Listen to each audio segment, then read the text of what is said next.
Assalamualaikum warahmatullahi wabarakatuh. Waalaikumsalam warahmatullahi wabarakatuh. Alhamdulillah, puji dan syukur kita panjatkan kepada Allah Subhanahu wa taala. Salat dan salam semoga kita curah dan limpahkan kepada baginda Nabi besar Muhammad sallallahu alaihi wasallam. Kita simulasi dulu kali ya. Saya pengen ngasih tahu, tadi kan Bang Erles kan mungkin ditanya ya, gimana cara kita membuktikan bahwa ini adalah penistaan agama? Bahwa ini adalah bagian daripada sebuah kampanye yang terstruktur, tersistematis dan pasti disengaja. Bagi saya nggak ada dugaan disengaja, nggak, pasti disengaja. Contoh, dalam peribahasa bahasa Arab itu ada khalif tu'raf. Kalau Anda mau terkenal, Anda menyelisihi orang. Jadi artinya kalau kita mau terkenal, kita harus melakukan sesuatu yang menyelisihi kebiasaan. Semakin besar kadar penyelisihan itu, maka semakin besar pula kontroversi yang akan didapatkan. Alias kalau dalam marketing, dalam online marketing, itu berarti adalah sesuatu yang nanti akan menarik interest. Itu sudah pasti. Karena saya dari tahun 2008 sampai tahun 2014 itu di manajer marketing. Jadi kita tahu proses marketing itu seperti apa. Nah, interest ini adalah ditarik dengan tadi kontroversi. Contoh misalnya, semakin besar kontroversi, semakin deltanya semakin besar, maka semakin besar kontroversi dan interest yang dihasilkan. Karena ini adalah masalah attention dan interest. Attention dan interest nggak punya value. Jadi dia pokoknya mencari yang diselisihi, maka dia pasti akan terkenal. Berarti kalau kita lihat miras minuman keras, mana yang paling berseberangan dengan miras, semakin dia deltanya semakin jauh, semakin akan dapat itu materi promosi. Semakin akan goal materi promosi, maka dicari siapa sih yang kira-kira paling berseberangan dengan miras kalau bukan orang muslim. Karena di Indonesia orang sudah tahu orang muslim itu tidak boleh minum miras, nggak boleh minum khamar, segala sesuatu yang menghilangkan akal. Maka dicarilah berarti Islam. Kalau gitu simbol Islam yang paling kuat siapa? Simbol Islam yang paling kuat adalah Nabi Muhammad. Nggak mungkin orang muslim itu nggak hormat pada Nabi Muhammad. Nggak mungkin orang muslim itu diam ketika dia berhadapan dengan nama Nabi Muhammad.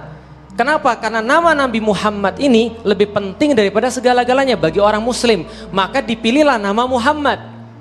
Kalau saya berandai-andai jadi orang yang marketingnya, saya akan mikir begini. Kalau gitu, kalau Muhammad doang, ketahuan dong niatan gue. Berarti gue cari yang lain lagi nih. Yang mana ya? Kalau cowok namanya Muhammad, maka kalau perempuan, Masya Allah, Maria. Bukan hanya di Katolik, Bunda Maria, bundanya Yesus Kristus. Di kita Maryam, sama, bacaannya Maryam sama. Bagi kita adalah bunda suci, perawan yang tidak pernah tersentuh manusia. Dan kesuciannya ini disebut oleh Rasulullah. Artinya ini juga menyinggung kita sebagai orang-orang muslim. Penyebutan nama Maria ini berseberangan. Ketika kemudian ini ada di meja orang yang bahas, oh ini goal ini pasti nih. Ini nggak mungkin nggak menimbulkan kontroversi. Pasti akan goal. Nggak mungkin nggak menimbulkan kontroversi. Pasti menimbulkan kontroversi. Dan ini adalah dalam ilmu komunikasi, attentionnya dapat, interestnya dapat. Tinggal di-convert ke action. Tinggal di-convert kepada langkah-langkah yang lain. Kan gitu kan ya? Oke, kalau gitu kita lihat. Mungkin nggak ini adalah langkah yang sangat terstruktur. Bahwasanya mereka itu pengen berhadapan-hadapan dengan sesuatu yang bersifat mainstream. Karena yang dijual mungkin sesuatu yang bukan mainstream. Mungkin sesuatu yang dalam tanda kutip berlawanan dengan agama, maka muncul promosi kayak gitu. Artinya adalah apa? Ini adalah puncak daripada gunung es yang besar. Apa kemudian di bawah gunung es ini yang kita lihat ini? Narasi-narasi desakralisasi terhadap agama. Monsterisasi terhadap agama. Di barat sana, ketika mereka kemudian melihat agama, mereka jadi sudah bully-bulian. Karena di sana nggak ada muslim, mungkin ya walau bisawab, orang-orang Katolik di sana kenapa nggak protes kita nggak tahu.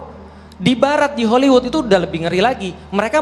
Mereka menganggap tindakan menistakan agama, membuli, mocking terhadap agama, atau mengolok-olok agama, ini sebagai sebuah tindakan keren dan modern. Sebagai tindakan yang intelektual. Ini di luar negeri. Ada kemudian komik yang kemudian ngomongin agama. Semakin berani nyinggung agama semakin hebat. Ngomong tentang Yesus ini, ngomong tentang Yesus itu dan seterusnya. Nyopek Quran, bahkan ada film Hollywood yang ada kitab suci agama yang lain, terus kemudian mohon maaf dioles dengan kotoran. Dan itu ditayangkan tanpa ada protes. Maka kalau kita berbicara tentang toleransi, kita bicara tentang toleransi. Kalau misalnya Anda itu apa-apa dikit-dikit, oh nggak apa-apa, kita nggak tersinggung. Dikit-dikit apa-apa, kita nggak tersinggung, kita toleransi. Setiap orang yang toleransi pada semua hal, itu orang bingung dan nggak punya prinsip. Agamanya dihina, dia bilang enggak, ini bukan penistaan agama. Ketika kemudian nabinya kemudian dikatakan jelek, ini bukan penistaan agama. Kalau misalnya terus kemudian agamanya kemudian dibilang ini adalah sesuatu yang kadrun dan segala macam, mabuk agama, ini bukan penistaan agama. Nah, ketahui orang-orang kayak gini adalah orang-orang yang bingung. Kenapa? Karena dia nggak punya prinsip. He stands for nothing. Makanya saya katakan ini adalah apa yang kemudian saya sampaikan berdasarkan struktur yang saya rinci tadi. Dia terkenal, viral, famous. Nah, cuman kalau nggak ada yang ngomong nih, ini pasti lanjut lagi. Karena ini sudah jadi narasi. Dan narasinya apa yang dikembangkan di Indonesia adalah desakralisasi agama. Simbol-simbol agama dilecehkan. Nggak ada masalah kalau kita bertentangan dengan agama. Orang-orang melakukan segala sesuatu yang bertentangan dengan agama dianggap sesuatu yang lumrah. Nah, desakralisasi simbol-simbol agama dan monsterisasi terhadap agama ataupun segala macam yang mereka tuh pengen melemahkan fungsi-fungsi agama, ini yang justru harus diwaspadai oleh orang-orang di Indonesia. Jadi bukan sekedar kreatif kebablasan saja. Karena saya melihat ini adalah narasi besar yang harus diwaspadai sama-sama. Oke, mohon maaf, kenapa? Yang harusnya ditutup itu yang lebih besar, khomernya yang dilarang. Ya kan ya, mirasnya dilarang. Kenapa kemudian miras di bawah 5% doang yang diperbolehkan? Berarti mabok 5% boleh. Harusnya yang ditutup adalah peredaran miras. Kenapa? Karena ini masalah lebih besar lagi nih. Karena masalah yang saya lihat adalah harusnya ditutup sekalian adalah mirasnya sekalian. Karena bagaimanapun juga, kalau kita berbicara hukum nggak akan habis. Pakar hukum semua aja berbeda pendapat. Saya berbicara tentang etis. Kenapa? Hukuman sosial masyarakat itu lebih kejam dan lebih sulit daripada hukuman dari segi hukum. Nah, sekarang apa sudah terjadi? Masya Allah, ini semua orang di meja ini nggak ada yang nggak sepakat loh kalau ini adalah bagian daripada penistaan.